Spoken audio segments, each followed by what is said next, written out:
Welcome to everybody in. Today we're going to talk more about addressing systems of racism. And we're going to do that by really addressing the four eyes of oppression. And so when we think about this idea of oppression, sometimes people want to say, well, I'm not an oppressor. What I'd like to suggest is, or that people will also say, well, I'm not a victim of oppression.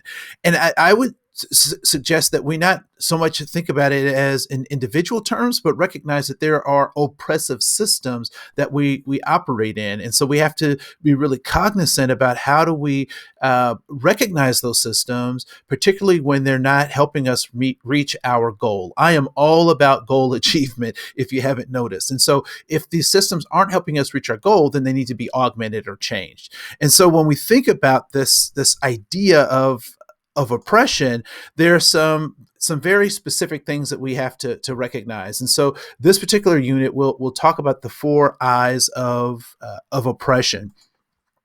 And so what are those four eyes of oppression? So there is the kind of this ideological concept that we are different and that some folks are more superior or inferior to other people. There are institutions that support some of that stuff.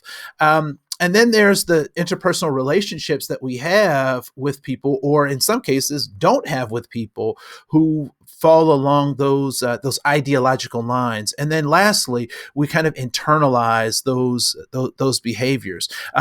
What we also recognize is that we'll be giving you a task to really look at a race activity where you'll be scoring yourself in regards to your exposure, your knowledge, your interaction with folks who are like you and that are different from you. So let's talk a little bit about this framework. There's also a video that we'll show, or we'll put a link in this presentation so you can see this video that will help us to identify some of these pieces, either the internalized piece, the interpersonal piece, the institutional or ideological piece. And so sometimes you'll hear people say very interesting things.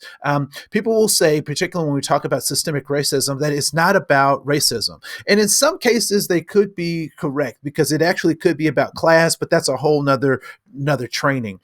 People will say, well, I don't see color. We treat everyone the same. If they would just conform, they wouldn't have a problem. It's racist to call out racism. People might listen if they weren't protesting, right? People would listen to what they're saying if they weren't protesting. And I never blink, so it must not be true. So I never experienced this, so it must not be true. And so what I would suggest is that these common statements are falling into one of these four categories of the eyes of oppression.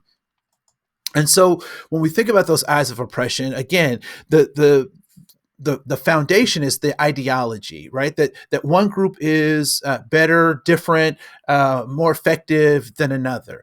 Then there are the institutions that demonstrate how the first thing is true, right? And so these systems are built built around these ideologies.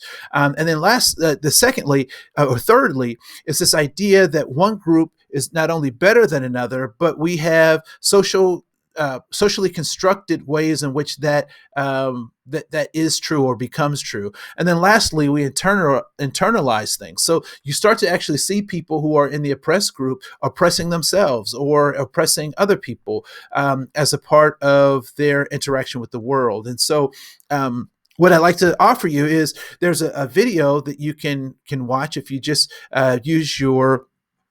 use the QR code reader. You can go to that link and watch this video. Excuse me. You can watch the video and come back and have some conversations with us. And so with that leads us to this idea that that systems are oftentimes driving these things, and we have to pay attention to those systems. And so lastly, I'd like to say, thank you for addressing this particular unit on the four eyes of oppression. And again, oppression is this concept that is prolonged disadvantages, prolonged problematic engagements that we can change, right? So we know that any human system that has been built by human, any human system that has been built can be augmented, changed, or reconstructed so that it meets our purpose. And what is our purpose today is to assure that everybody gets in. So this is Andre Koen. I want to say thank you so much for your time today, and we look forward to seeing who you become.